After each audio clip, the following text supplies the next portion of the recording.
So this Saturday morning from Long Island, New York, the UBS Arena, we've got a main event on ABC featuring Brian T. City Ortega and Yair Rodriguez. If Rodriguez wins, maybe enters himself in the title picture. I mean, I don't know. We'll see if they'll give it to him over Josh Emmett or what Alexander Volkanovski is doing with the 145-pound championship. But we've got so many good fights in this card. Shane Burgos taking on Charles Air. Jourdain's on this. Li Jingliang taking on Muslim Salikhov. On the undercard, you got Ricky Simone, Jack Shore, a lot of good fights in this card here again from Long Island. And folks, if you haven't yet, make sure that subscribe button down below for some more UFC here on the channel. So kicking off the card, we have got the number 14 ranked strawweight in Jessica Penne taking on the UFC debuting fighter in Emily Ducote. And for Emily Ducote, the current, or I guess now the former Invicta strawweight champion, she won the championship by finishing Danielle Taylor in the first round of their fight in Kansas City in August of 2021. Then she defended the championship against the Invicta atomweight champion, or the former atomweight champion, and Alicia Zapatella. She won that fight by doctor stoppage at the end of the second round. So now Ducote is going to be taking on Jessica Penne, and Penne's a fighter, of course, who, she's won her last two fights, which is crazy. She beat Lupi Godinez in a fight where a lot of people don't think that Penne actually won that fight. I don't think she did, but I can see why the judges gave that fight to Penne. And then she beat Karolina Kowalkiewicz in the last fight, submitting Karolina in the first round by armbar. And hell, since then, Karolina has now gone on to win a fight against Felice Herrig of all people. But still, Jessica Penne's 2-0 in her return, because before those two fights, she had lost 3 in a row in the UFC. She challenged for the championship, losing to Joanna Jędrzejczyk, and then she lost to Jessica Andrade, and lost unanimous decision to Danielle Taylor, the fighter who eventually fought Emily Ducote for that vacant Invicta strawweight championship that Ducote did win. And of course, I mean, I guess if MMA math is worth something, Ducote beat Taylor, Taylor beat Penne, so Ducote should win. Anyways, but yeah, Penne lost that fight to Danielle Taylor back in 2017. She took 4 years off, came back, beat Godinez, beat Karolina Kowalkiewicz. There was the whole USADA thing in between that 4-year layoff as well. But yeah, I mean, I guess Penne has looked good in her last fight. She looked good against Karolina, who didn't really show up in that fight. Penne took her down, immediately just controlled the fight on the ground and got to the armbar and submitted her. I think if that's where Penne's going to have the advantage, it's going to have to be on the ground in this fight. I mean, when you look at her fight against Lupi Godinez, she goes 1 for 7 on her takedowns. She technically does outstrike Godinez in that fight. I mean, but still, it's just, I still thought Godinez won that one. Penne has her moments in the fight, but I just didn't think it was enough to get her the win. For Emily Ducote, she's a really good striker, man. You've seen her last two fights, the accumulation of damage she's put on Taylor and Zapatella in her last fight. She's really good on the feet. I think Ducote brings a style that is tough for Penne to fight, considering that Ducote isn't horrible on the ground either. I mean, Ducote's the former challenger for the flyweight championship in Bellator. She fought for their inaugural championship, which she lost the second fight, her rematch, to Alima Lay McFarlane. McFarlane, of course, won by triangle armbar, and then Ducote went on to lose 2 straight fights in Bellator, found her way in Invicta, and in Invicta, she's gone 4-1 now. She's, of course, here in the UFC, replacing Brianna Fortino, or the former Brianna Van Buren, in this fight against Penne. I mean, again, it is on a little bit of short notice for Ducote here, but I think she should be able to win. I think on the ground, yeah, Penne will have the advantage, but I think Ducote's good enough to, fight off submissions that Penne might bring to her. I don't think Ducote's going to, get stuck in an armbar, for say, like where Karolina got stuck with. I feel good about Ducote in this fight. I think she'll be able to keep it standing. I think she'll control where this fight does end up. Penne's takedowns aren't the greatest. I mean, the last time I know she took down Godinez once, she took down Karolina, but she struggled to find the takedown against Joanna, against Andrade, and even against Danielle Taylor too. So I think if Ducote's able to keep it standing, she'll be able to outstrike Jessica Penne, and that's why I do like Emily Ducote to come in here in her UFC debut to pick up a decision victory. I could even see a late stoppage, but I'll go with Emily Ducote to improve to 1-0 in the UFC in her first fight by beating Jessica Penne by decision. So our second fight is between Phil Rowe and Abubakar Nurmagomedov. Nurmagomedov right now currently the slight favorite, and this is a good fight. It's a close one because I think the pathway to victory for both guys is pretty simple in this one. For Abubakar Nurmagomedov, it's got to be through the wrestling, because when you consider the way Phil Rowe's fought recently and the ways guys have approached him as opponents at the very least, Abubakar Nurmagomedov has got to look to wrestle in this fight, right? And that's what some of Rowe's last opponents have tried to do. Like when you look at the Jason Witt fight, Witt was able to take down Rowe 4 times in that fight. He had 5 minutes of control, but Rowe was able to work back to his feet and eventually finish Witt in the second round, beat by TKO. When we look at Rowe's fight against Orion Kosi more the same, trying to take down Rowe. He had him down for 6 minutes, but Rowe eventually popped back up to his feet and put the beating on him in the second round, and eventually finished him on that Holland Strickland card back in July 2021. When Phil Rowe lost to Gabe Green, it was a mix up. Both guys were mixing up on the feet. Gabe Green was able to knock down Rowe a couple times in that fight. Both guys shot him for takedowns, but Gabe Green did go 2 for 2 in his takedowns in that fight against Phil Rowe. And even when you look at Rowe's fight on the Contender Series when he beat Leon Shabazian. You know, he's able to finish Shabazian in the 3rd round, but still Shabazian, again, able to find the takedown. So Rowe has been taking down each one of his fights so far in the UFC, plus his fight in the Contender. And for Abubakar Nurmagomedov, I know he came into the UFC, right, in the fight where he fought David Zawada. He took him down in the 1st round, but he just got caught in a triangle choke in the 1st and ended up tapping out, losing his UFC debut. He turned around 2 years later, beating Jared Gooden by unanimous decision. It's kind of a stand-up fight. Abubakar Nurmagomedov was working the clinch some. He took Jared Gooden down at one point in time, but it just, you know, it was a good win. Abubakar Nurmagomedov wins every single round of that fight, like expected, and now we turn him against Philip Rowe. Again, Rowe, who has dealt with some adversity so far in the UFC. He's been taken down a couple times, but again, like Orion Cosine, like Jason Witt in those 2 fights, he was able to get back to his feet and eventually finish both those guys in the 2nd round. The question in this fight is, can Abubakar Nurmagomedov hold Phil Rowe down? And can he, you know, put a beating on him? Can he work his strikes on top when he does have Phil Rowe down? That's the question. Because again, unlike what Orion Cosine and Jason would have been able to do, Abubakar Nurmagomedov is going to have to be able to hold Rowe down. And that's really the question we have for this fight. Because if Rowe's striking with Nurmagomedov, I think is eventually going to finish him. But if Nurmagomedov's able to take down Rowe and hold Phil Rowe down, then he will have the advantage over there. Rowe is a absolutely huge welterweight. The guy is 6'3". Abubakar Nurmagomedov is 5'11". The reach advantage, of course, will be going to Phil Rowe. He will have a 7.5 reach advantage. So for Rowe, and that's why I'm going to be picking Phil Rowe in this fight, I think he's able to keep distance away from Nurmagomedov in this fight. I really do like Rowe at plus money here, by the way. Plus 130 currently on the line. I think that's a really good number right now for Phil Rowe. I think he's able to keep his distance away from Nurmagomedov. I don't think he's going to allow Nurmagomedov to take him down. Even if he does get taken down, I think Rowe's able to pop back up to his feet. So that's why I like Phil Rowe to finish Abubakar Nurmagomedov. I think he's going to get done in the 1st, man. I know his last 2 knockouts have been in the 2nd round. I got 1st round knockout for Phil Rowe. I think he's able to keep it standing, and I just don't think Nurmagomedov's going to be able to take the damage in the feet that Phil Rowe's going to deliver. So I got 1st round knockout win for the Fresh Prince in Phil Rowe. Really tough one to call here. We've got Dwight Grant taking on Dustin Stoltzfus. And for Stoltzfus, he is 0-3 in the UFC so far. I mean, he comes in, he loses to Kyle Dawkins by unanimous decision. Okay, I mean, that's going to happen to you. Then he gets submitted by Rodolfo Vieira in his 2nd fight. Well, I mean, okay, that's going to happen to you as well. And then he loses to Gerald Meerschaert in a fight that he was controlling on the ground until he wasn't, until Meerschaert took his back and submitted him and ended up winning the fight. So here we are. It was just that basically, this, by the way, Stoltzfus and Meerschaert is just basically a grappling fight. I mean, that's all it was. There's just 2 guys grappling in there, which, whatever, it's going to happen in a fight with Stoltzfus and Meerschaert, 2 guys who are primary grapplers. And now when you look at this fight, I don't love this fight for Dwight Grant, not because I think the matchup's bad for him, because I think the matchup's actually pretty solid for him. Dwight Grant has got solid takedown defense. It's not bad. I mean, the last guy to really take him down was Stefan Sekulic, but Grant was able to get back to his feet in that fight. And, you know, guys have taken down Grant, but he has been able to get back up in those fights. It just concerns me that he just fought 3 months ago and he got knocked out. He got flatlined by Sergey Kondosko, and that's a great fight. It was a good fight, and that's my thing with it. Kondosko knocked him down twice in that fight. It was a back and forth fight. I won 5 night in Lemos and Andrade just in April of this year. It's a tremendous fight. I'll say that. But now, and especially a guy in Dwight Grant who's 37 years of age, now we're turning it around in 3 months against Dustin Stoltzfus, which, okay, it could turn out, but just 3 months after getting knocked out, I don't love that. Now, again, Stoltzfus is 0-3 in the UFC. He got in the UFC by winning against Joseph Fire, who's going to be on the 1st episode of the Contender Series this year. He slammed him, and then Fire got hurt. Of course, the TKO or the injury gives the victory to Stoltzfus. He gets signed into the UFC after that fight. But man, it's a tough one to pick because I just don't know how good Stoltzfus is because he's lost his first 3 fights. But given those are against guys who, like, Dawkins is borderline top 15. Well, I just lost to Roman Dolizé, but still, at a time he was borderline top 15. Rodolfo Vieira is like top 20 because I would say like Chris Curtis beat him to get in that rank. And by the way, Chris Curtis taking on Jack Hermanson. Oh my goodness, what a card we've got next week from London, just saying. And then Gerald Meerschaert's guy's always going to hover around the top 20. So we know Stoltzfus is not in that top 20 rank, but is he in the top 25 or even the top 30 in this weight class? I don't know because I kind of know how good Dwight Grant is. Grant's had close fights against a lot of guys in the UFC. He comes in, he loses a close fight to Zach Otto. A fight he was a big favorite in, but he loses a close fight to Otto. He beats Carlo Pedersoli. He beats Alan Jouban in a close fight. He gets knocked out by Daniel Rodriguez in a crazy fight. Don't get me wrong, that was a nuts fight on Munoz and Edgar in August of 2020.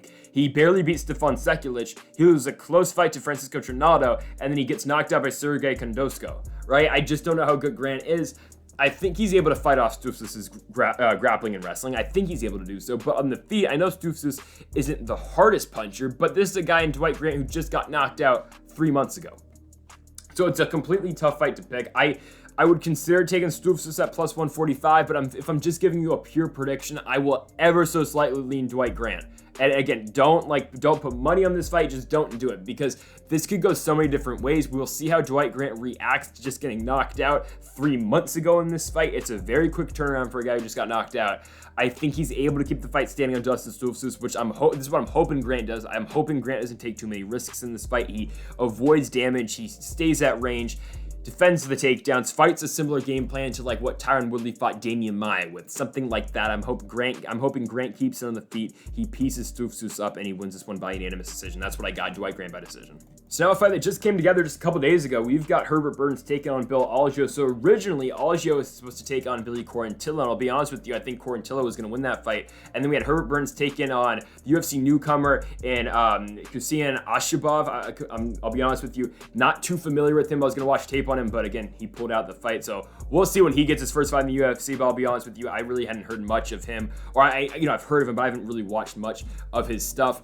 He's 23-0, so that's cool, but we'll get to when he fights hopefully later in the UFC, we'll see. But Herbert Burns, and I didn't look much of that fight, but a lot of people were not taking Herbert Burns in that fight. But anyways, we got Burns and Algeo now. So both guys, of course, in the same weight class at 145. And for Herbert Burns in his last fight, huge favorite over Daniel Pineda. He's a minus 300 favorite. He loses. Pineda eventually gets him on the ground, even though Burns was the one, pushing the pace in the ground, but Pineda was able to reverse things on the ground, eventually got Burns in a crucifix and finished him by TKO down there.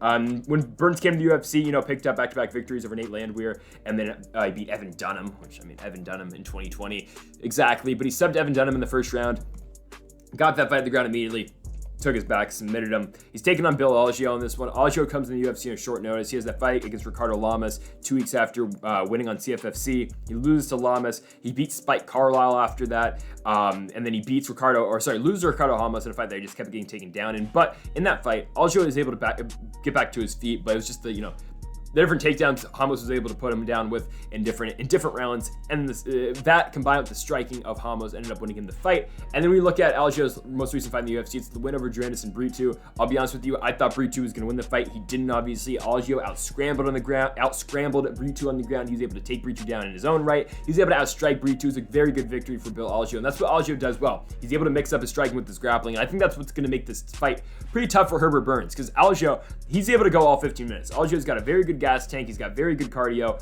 And I think just the combination of him being able to scramble on the ground and him, being able to piece up his opponents in the feet and just turn that switch just like that will make it tough for Herbert Burns to win this one. Because on the feet, I don't think Burns really, I think Burns is okay on the feet, but I don't think he's going to be able to strike with Algeo for 15 minutes, or at least I don't think he's going to be able to come out on the winning end of a striking affair with Bill Algeo for 15 minutes. And then if Burns is going to try to get this one on the ground, which I do anticipate, like what Pineda did against Burns, he was able to out-scramble Herbert. I think Algeo might be able to do the same, or at least just have some success in the ground, not let Burns take his back like what happened to Evan Dunham or something like that. So, we know how good of a jiu-jitsu game Burns has got, but I think Algeo is able to have some success down there. I don't think he's not going to allow Burns to catch him in anything down there. And that's why I'm going to take Bill Algeo to win this one. I think Algeo is able to keep it standing, and even if it does go on the ground, I think he's able to survive down there. Algeo is going to piece up Burns in the feet, I think, and I'm going to take Bill Algeo to win this one by unanimous decision. Fun one now at light heavyweight. We've got Dustin Jacoby taking on Da Un Jung. Real quick, I know the record for Jacoby in the UFC is a little bit messed up. It's 5-2-1, not 3-2-1. But anyways, Jacoby taking on Da Un Jung, and of course, those the 5-2-1 is because of 2 different stints in the UFC for Jacoby. His first in the UFC went 0-2. I just thought I'd include it, but he's 5-0-1 his second stint in the UFC. He's been really good since returning to the promotion. And we'll start with Dustin Jacoby, because my goodness, this guy has turned it on. He really has. You look at the way he's fought recently. He comes in the UFC, comes back after beating Ty Flores on the contender. He beats Justin Ledet in his first fight. He beats Maxime Grishin by unanimous decision in a fight that I will continue to say Maxime Grishin I think won, but we can go back and forth in that fight. That's neither here or there.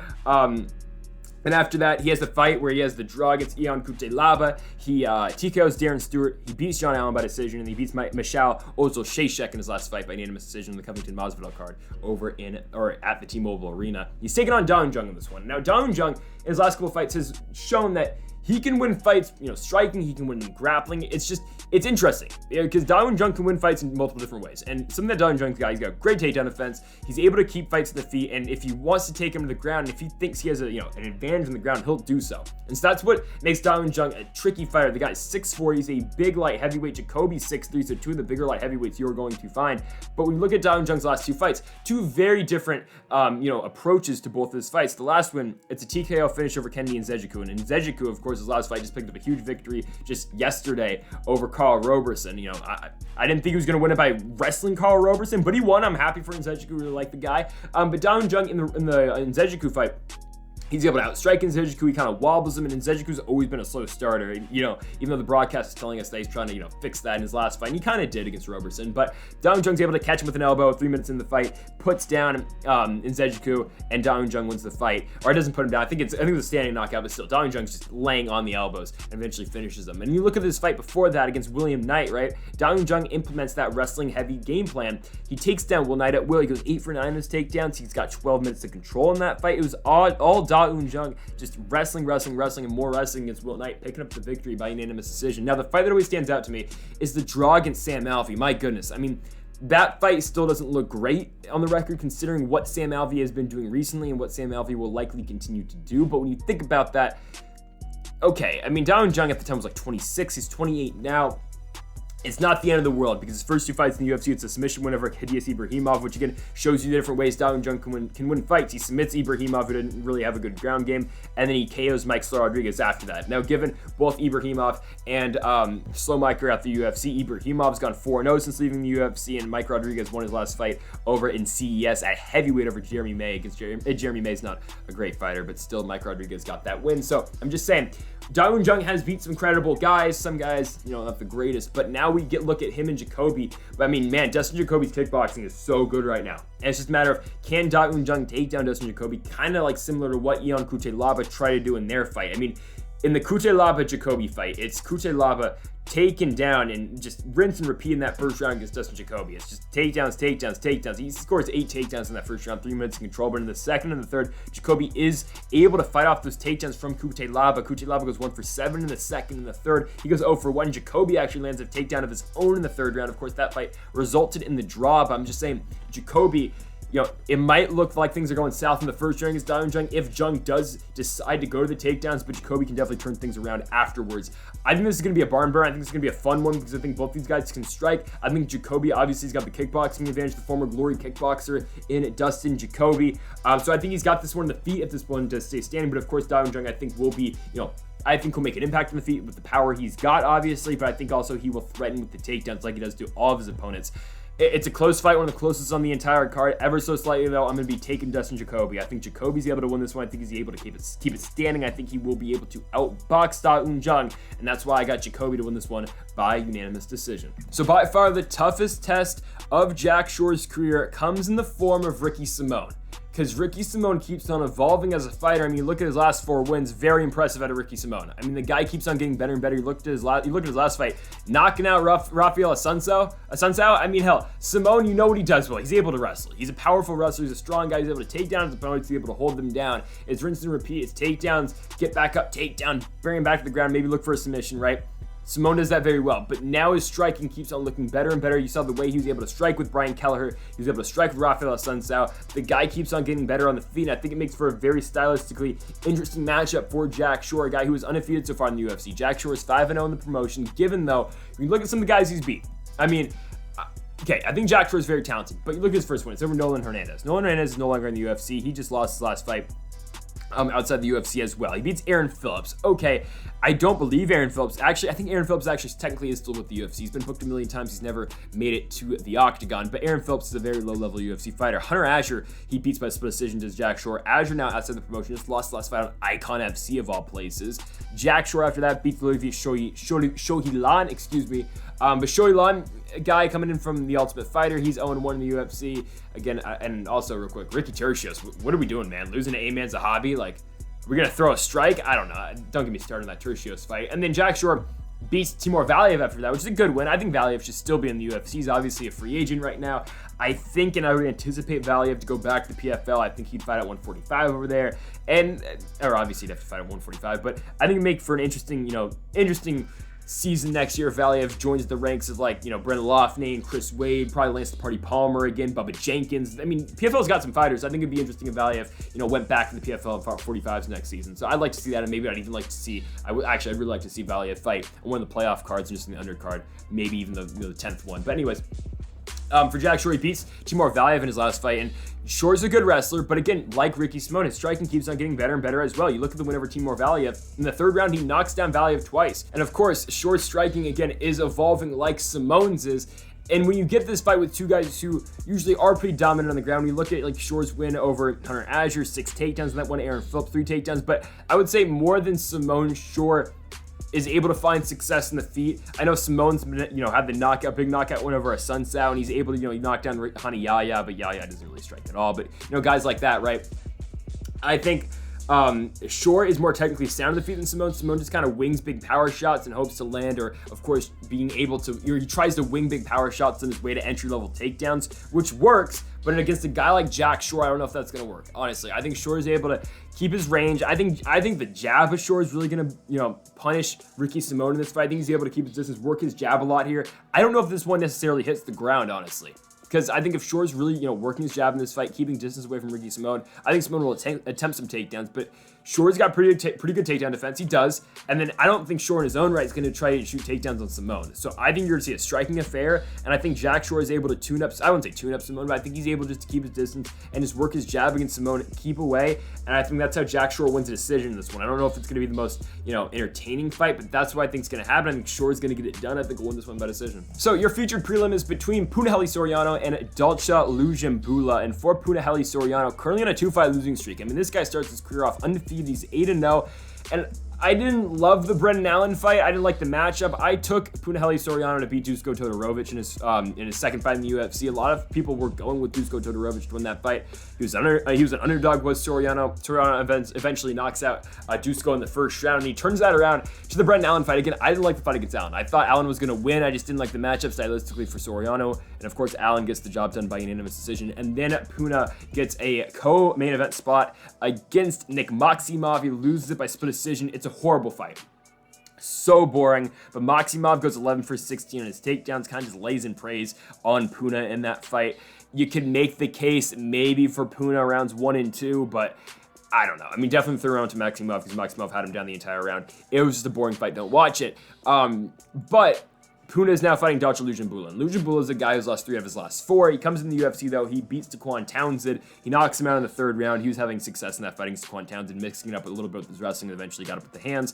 Loses to Magomed Ankalaev after that. It's going to happen. You got kicked in the face. Beats Marcus Perez after that by unanimous decision. A pretty boring fight. Loses to Marc-Andre Barriault. And then just most recently, he had Cody Brundage in a world of hurt. Like, he had Brundage dazed. And eventually, Brundage comes back, takes him down, submits him by guillotine. Okay. So, Brundage most recently just knocked out Trayshawn Gore, showing he's got hands, and that was a very good knockout for Brundage. I took Brundage to beat Gore. A lot of people weren't, but there you have it. Yeah, Lungiambula just lost that fight to Brundage. He got subbed by guillotine in the first. Now we're, looking at him and Punahele Soriano. Likely, if anyone's going to look to wrestling, it will be Dalcha Lungiambula, because you saw Lungiambula look for some wrestling against Marc-Andre Barriault. He looked for a little bit against Marcus Perez, and definitely against Taquan Townsend, who didn't really have a ground game. So you might see him look to do that against Soriano. But the only guy who has had success on the ground against Soriano was Nick Maximov. Like, hell, even Brendan Allen, even though he didn't attempt a takedown, I think he attempted one takedown against Soriano, He was trying to strike with Puna in that fight. Of course, he got the better end of that fight against Soriano on the feet, but I don't think Dalcha is going to have too much success in the ground against Soriano, resulting in creating a fight that's just a stand-up fight between Soriano and Lungiambula. And honestly, I think Puna is going to be able to rock Lungiambula early in this fight. I think we're going to get the Soriano that came into the UFC, got 2 knockout wins over Oscar Peota and Ducote Todorovic in his first 2 fights. I think he's going to stun Lungiambula in the first round, and with this being the featured prelim right before the main card, I think Soriano is going to pick up a huge knockout knockout victory, knocking out Lungiambula in the first. I think he's going to catch him with something. Dalcha throws big shots, and he's able to get hit a lot. I just think Soriano is going to catch him with something by surprise,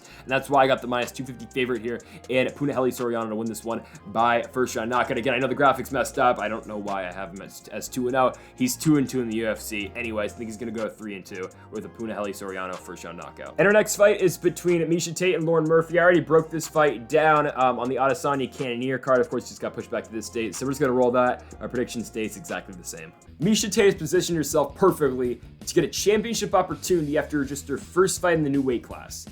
Because you look at this division at 125, if she can beat Lauren Murphy. You look at the rest of this division, though. You look at the big challengers in this weight class.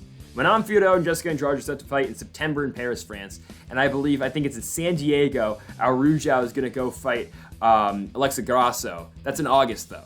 You got a while until those fights happen. Miesha Tate wins this fight if she's able to. They book her immediately against Valentina Shevchenko, likely like maybe on the undercard to Aljamain Sterling and TJ Dillashaw, or maybe probably in the States actually, or maybe in Abu Dhabi in October, right? Tate's in an incredible spot to put herself in a championship opportunity like this, and they've picked her against the right opponent in Lauren Murphy. Because Lauren Murphy, I don't care, she got the title shot, whatever. Look at her road to the belt. It is one of the weakest roads to the championships you are going to see. Okay? It really is. It's a win over Mara Romero Barella. She's not very good. She finishes her okay. It's a win over Andrea Lee where she doesn't even win. Lee wins that fight. Go rewatch that fight. Andrea Lee's out striking her. I don't understand the scorecards at all in that fight. It was ridiculous. She beat Roxanne Modafferi, who's washed. She beats Lilia Shakarova, where's Lilia Shakarova at? I don't even know if she's still in the UFC or not, but she beats Lilia Shakarova, she submits her in the second round. And then she wins the fight against Joanne Wood, which she doesn't win. Joanne Wood is washed, but Joanne Wood outstrikes Lauren Murphy. They gave her the fight because she landed some takedown. She landed one takedown in the damn second round, but I don't understand how you give her the first and the third round. She only wins the second. It's ridiculous, but they gave her the win. It was stupid, okay? Lauren Murphy got extremely lucky, and that's the nickname, on her way to the championship fight. She didn't win, obviously. Valentina destroyed her. But Miesha Tate can beat Lauren Murphy, and I think she's going to. Okay, say what you want about Miesha Tate. She's only won one of her last 4 fights, but look at the opponents. But still, she only won one of her last 4, and it's against a 42-year-old opponent, Marion Renaud.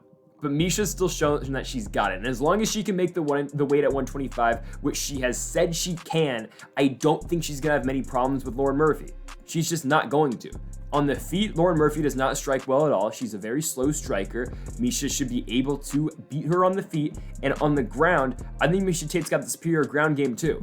Lauren Murphy does have some wrestling, which that's why I don't think Miesha's going to be wanting to take the fight down there. But if she has to, I think Miesha is the better grappler.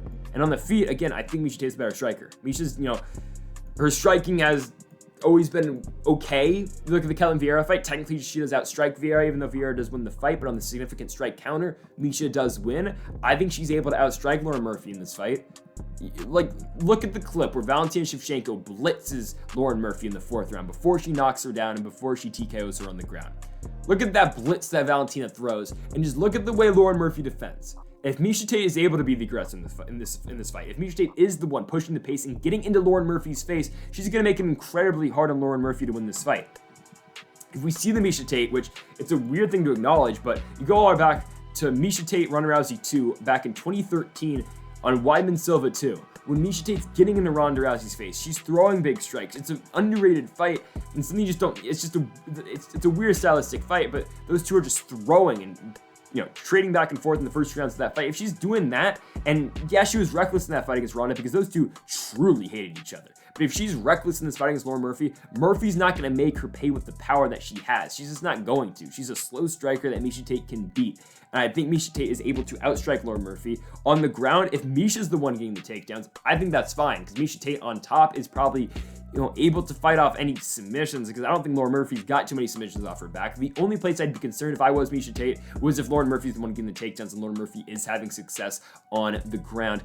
And if Miesha Tate's cardio is down, her stamina and her gas tank isn't as good as it was at 135 because she's cutting the extra weight to get down to 125. That's the only thing I'd be concerned with. If Lauren Murphy is the one, in the second round getting a takedown, then okay, we're 1-1 going in the third. Misha does look gassed, then maybe Lauren Murphy would be able to pull out a decision victory by winning that third and winning the last 2 rounds of the fight. But I don't see that happening. I think Misha Tate's able to get into Lauren Murphy's face in the first round. I think she's able to outbox her, and I think she'll probably win the third round too. And even if Misha does go to the ground, I think she is able to out-grapple Lauren Murphy too, again, because as long as Misha Tate is the one getting the takedowns and she's the one being on top in this fight, I feel fine with her against Lauren Murphy. Misha Tate should win. I don't think she's going to have too many problems. I'm going to Misha Tate 30-27. She'll beat Lauren Murphy by decision. Give her Valentina Shevchenko. That one's not going to go well, but we're going to take Misha Tate to beat Lauren Murphy. So she's already positioning herself. She's already angling herself to that fight against Shevchenko. It seems like Shevchenko probably wants it too because cha-ching, and it's an easier fight than the Tyler Santos rematch. And of course, Santos can't fight for a while because of the orbital surgery, I do believe. So Misha Tate should be next. She will beat Lauren Murphy. She'll get done by decision. I mean, by far the best fight of the night. My goodness, I'm so pumped for this. Charles Jourdain versus Shane Burgos. This can't be bad. Like, this is fight of the night written all over it. This is the fight of the night. This is the best fight of the night other than maybe the main event. I mean, truly, this is a spectacular one. Oh my goodness, I can't even talk. Shane Burgos always brings it in all of his fights. And I want to talk about his fight against Billy Quarantillo because I don't think I've gotten to talk much about that fight. It's on the main card of UFC 268. And it has unfortunately, they have to follow Michael Chandler and Justin Gaethje. One of the greatest fights I have ever watched live. It was my favorite fight of last year. I think it might be my favorite fight of all time, honestly. I love that fight. Frank Trigg, Matt Hughes is a close second. That fight's really great. But anyways, my goodness. I mean, Shane Burgos Quarantillo was a really good fight. It followed Gaethje and Chandler. And Burgos wins it by unanimous decision. On any other card, that would have been fight of the night. People would have been talking about it all night long. There's a crowd. The crowd really didn't care because they were just cooling off after the Chandler and Gaethje fight.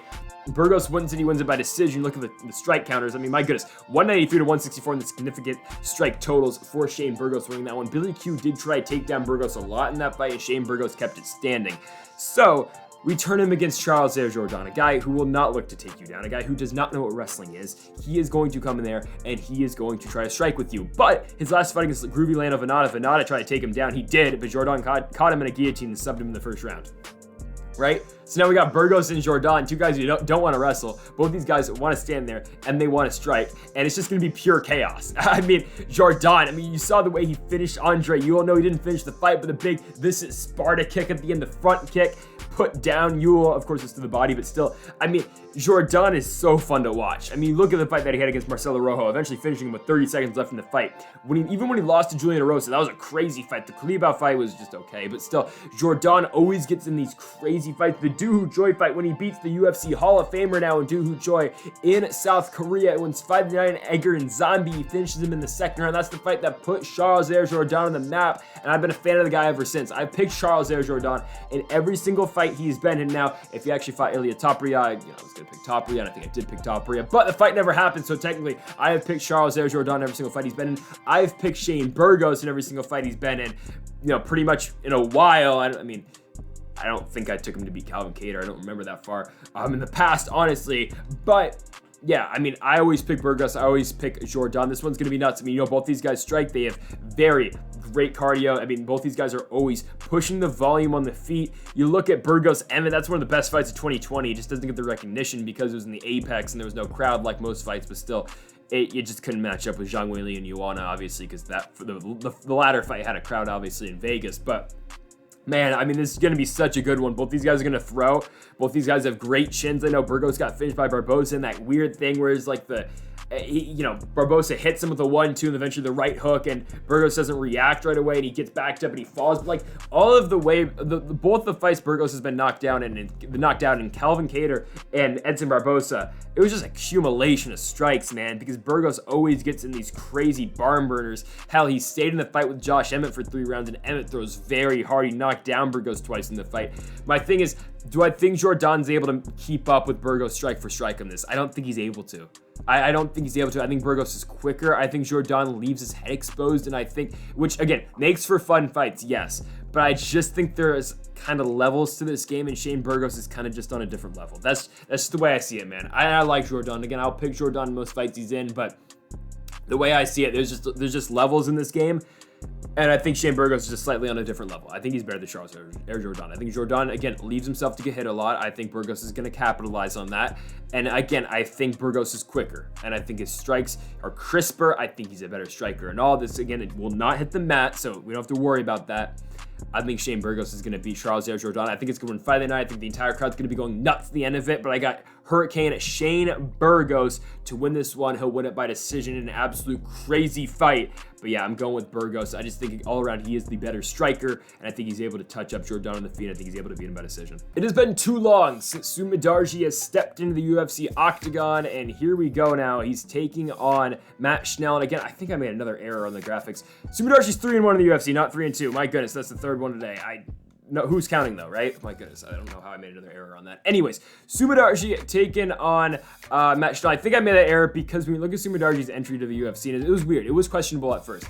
He loses a fight on WLF Wars, and maybe, okay, screw it, leave it at 3-2, because this is weird, all right? He comes in the UFC, right? He's picking up wins in WLF Wars. He's beating guys who honestly aren't very good, because we've talked about WLF Wars before. I mean, this is a promotion who anyone who can fight. It's a Chinese promotion where really you'll match up some of your best guys like Sumudaerji against guys 0-2 and 0-1, right? Or 1-0. Those are his 3 fights before he takes on Hobin Ma, his last fight in WLF Wars. He loses by choke in the second round. Now this is a guy in Ma who lost his next 3 fights after beating a UFC caliber fighter in Sumudaerji in WLF Wars. But anyways, Sumudaerji loses, right? And then less than a month later, he fights Louis Smoka in the UFC. Like, it doesn't make sense, but that's what happens. And Smoka submits him. So you're thinking, okay, Sumudaerji's a guy who's 0-2 in the UFC now. Or sorry, he's 0-1 in the UFC now, but he's on a 2-fight losing streak.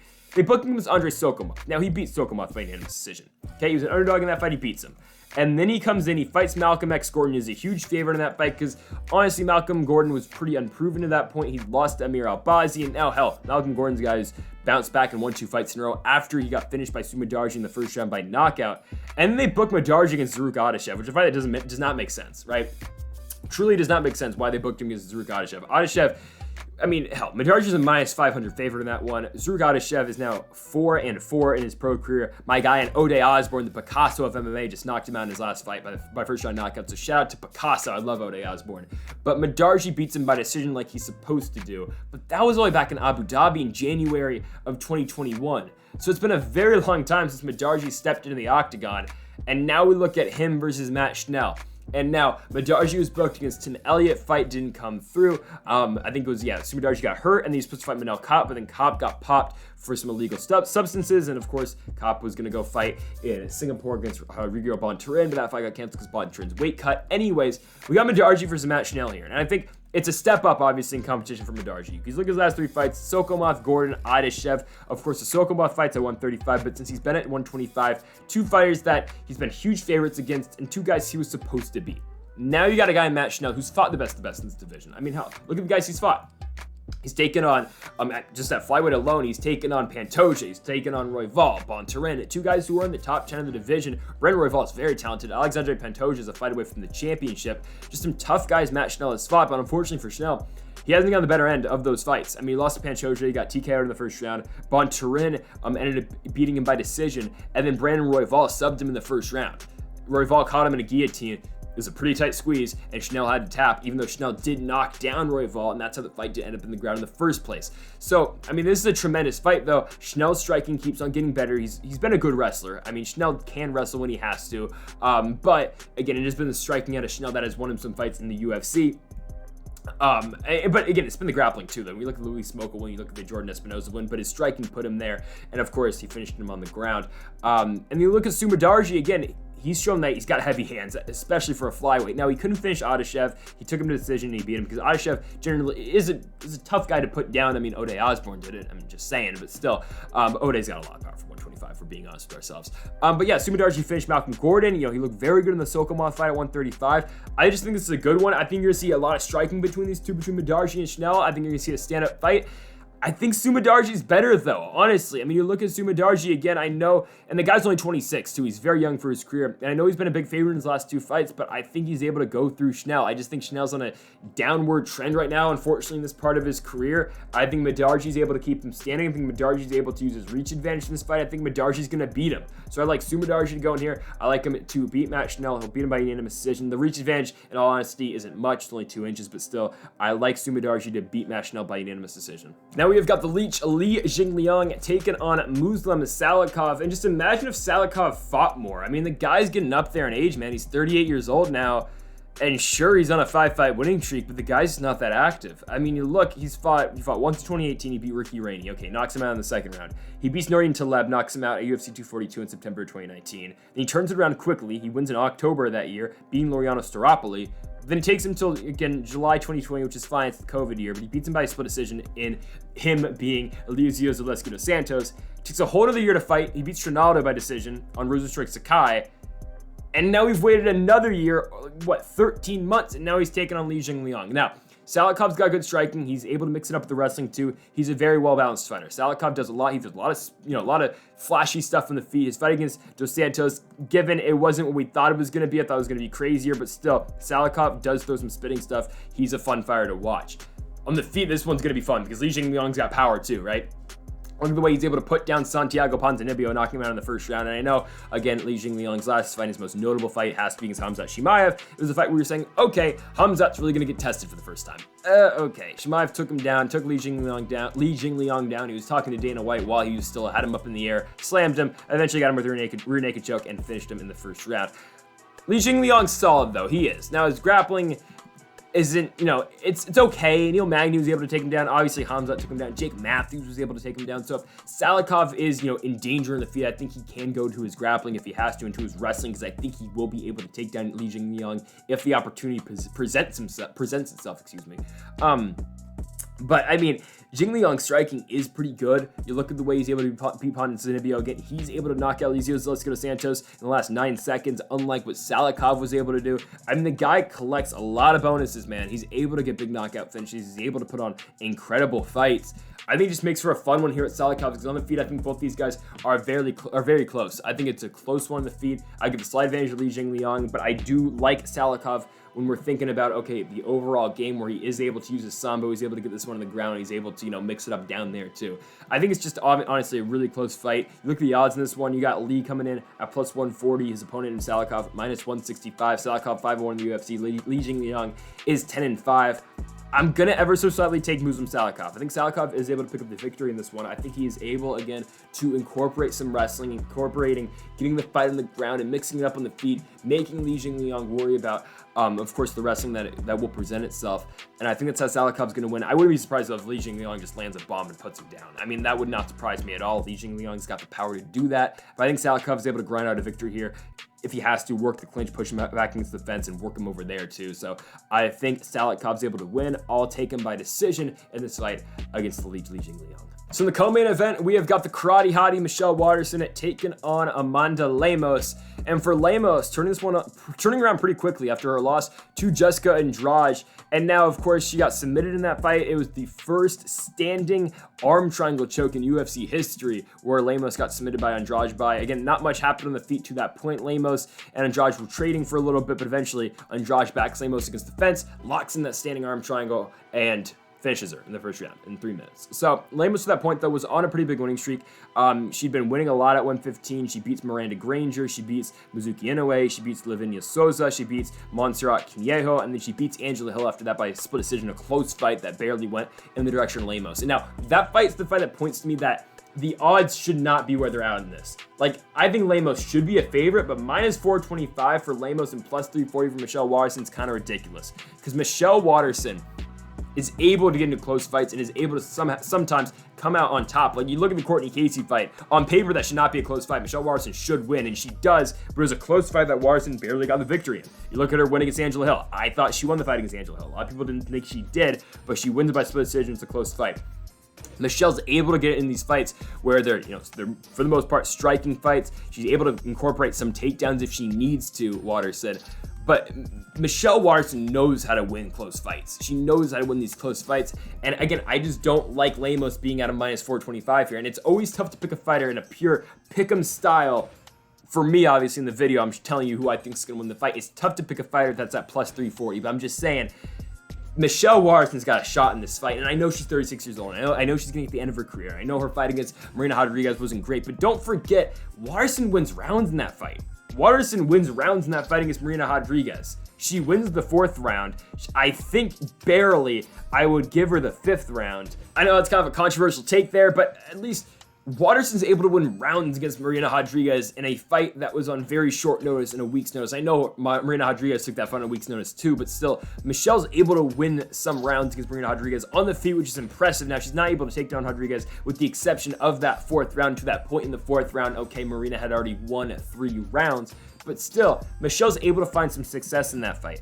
I think she will be able to find some success in an Amanda Lemos fight as well. And I know Lemos has got power, but we've seen Michelle Waterson against fighters who have got a lot of power. Hell, I mean, Karolina Kowalkiewicz, I know, at one point in time, she had power. Ioana Jędrzejczyk's got power. Rose Namajunas has got power. Hell, even Tecia Torres has got some power. Now, not to the extent that Lemos does, but Marina Rodriguez got knockout power too, right? Even though she doesn't always get the knockout finish, but, Rodriguez hits hard. The way she beat Amanda Ribas was impressive. So I'm just saying, Lemos does have knockout power, sure, but everyone's got power. It's a matter of, can Waterson get out the way of that? Can she use her kicks, use them to her advantage? I would not be surprised if Michelle Waterson wins this fight. I would not at all. I'm very tempted to take her here, honestly, because if, I win, if Waterson wins and I pick her at plus 340, then I can say that for the next 12 months here on the channel that I took a plus 340 underdog to win a fight against Amanda Lemos. I just can't do it. I'm going to take Lemos. I'm not picking against the minus 425 favorite, even though I presented you exactly what Waterson needs to do. Avoid the power shots of Lemos if she's able to win late in this fight, because when you look at Lemos' fight against Angela Hill, okay, it's not that impressive, right? I mean, Lemos knocks down Hill in the 1st round. Sure, she wins the 1st. The 2nd round, Angela Hill recovers, she wins, and the 3rd round's neck and neck. I could 100% see a fight like that happening in this one, where, okay, Lemos has success early against Waterson. Waterson takes over in the 2nd, wins the round, and then in the 3rd, it's a close fight, but at the end, like what Angela Hill did, Hill secured a takedown late in the fight against Lemos. Waterson able to do that same exact thing, take down Lemos, hold her down, win the fight, because Michelle Waterson knows how to win decisions. I'm very tempted, I'm thinking very hardly about this one. I'm thinking about taking Michelle Waterson. I'm not going to do it, but I kind of want to. I'll take Amanda Lemos by decision. But, man, this is a tough one. I think Lemos, okay, the way I will present to you how Lemos wins this fight, she'll win the first 2 rounds. I think Waterson will win the 3rd. But, again, I just don't like this fight being at plus 340 for Waterson, minus 425 for Lemos. Amanda Lemos should not be a minus 425 favorite against Michelle Waterson. It's a little bit ridiculous. I'll still take her to win, though. I got Lemos by decision. Main event time. We have got in one corner, Brian T. City Ortega, the man who fought for his life in the streets of LA, taking on El Pantera in Yair Rodriguez. It's crazy that Rodriguez is only 29 years old, because it feels like he's been around for forever. But he's taking on T. City in this one. And T. City in his last fight got a championship fight against Alexander Volkanovski. He lost the fight, obviously, by unanimous decision. He had that crazy 3rd round where he, at one point, he had him in the guillotine, had him in the darce, had him in the triangle. Volkanovski gets out of all 3, and he retains the championship, and Ortega is a bloody mess at the end of that 5th round. But you look at Ortega in that fight. If that showed you anything, it showed you, okay, 1, how good Alexander Volkanovski is. Again, he's the pound-for-pound king right now. He's the best fighter in the world. I'm just saying. But 2, that showed you Brian Ortega only needs 1 small opportunity to win the fight. You saw how Volk slipped, right? He slipped. Ortega quickly jumps to the guillotine. He's immediately into full mount.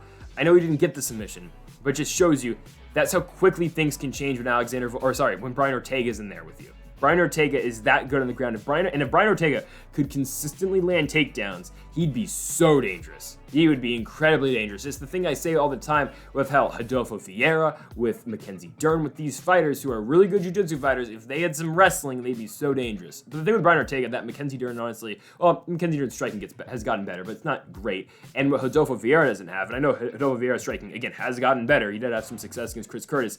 It's that Ortega's got striking, if you couldn't see where I was going with that in the first place. Ortega's striking has gotten better. I know he gets beat by Holloway and Volkanovski in the feet, but every single guy in this weight class is going to get beat by Holloway and Volkanovski pretty much, right?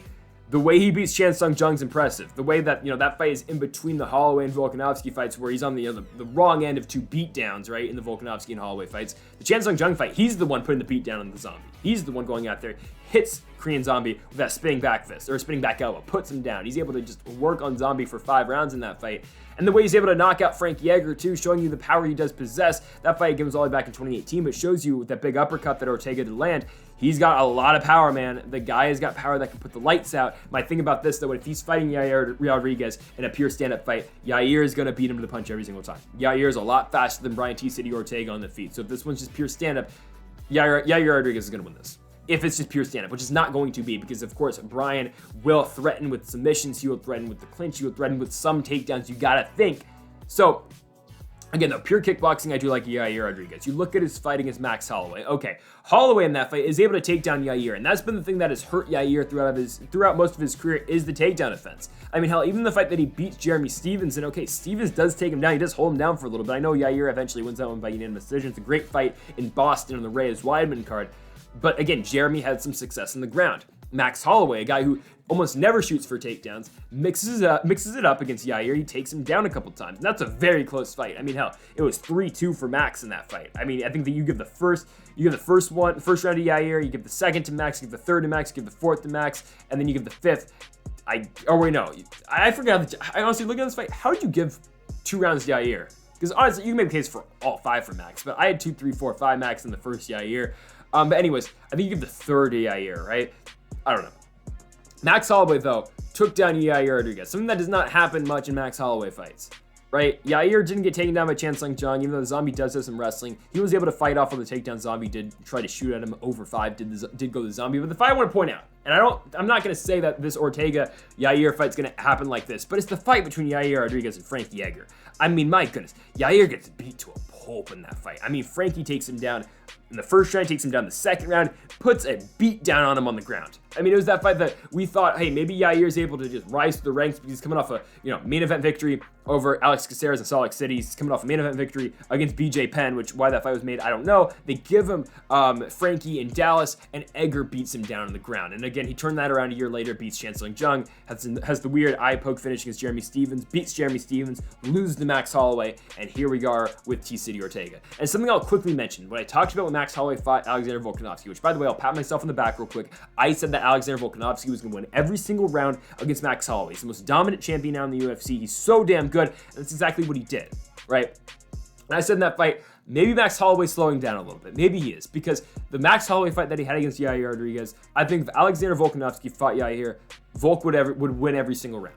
Max Holloway did have some trouble with Yair, and again, Max looked very good in that fight, but he got hit a lot more than you would anticipate Max Holloway getting hit in that fight against Yair. That's all I'm saying. And I think a lot of people thought Max was going to put more of a beat down on Yair than he did, even though it was a tremendous fight and both guys went to war. But Max suffered a little bit more damage than you would like, and that's why, again, I thought, and that's what led me to believe that Volk was going to win every single round against him, which eventually he did do.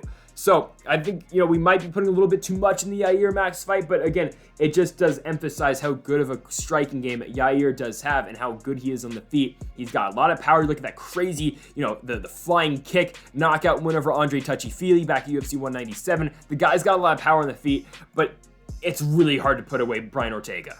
It truly is. Ortega's so durable. He's so tough in there. The damage, 290 significant strikes from Max Holloway. Prime Max Holloway. 214 from the greatest fighter in the world right now, Alexander Volkanovski.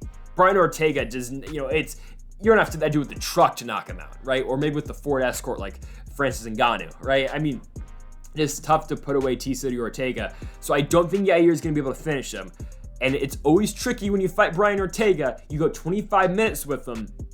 Is this fight going to find a way on the ground at some point in time? Because that's what Brian T-City Ortega is always looking to do. He's always trying to get the fight on the ground if he can.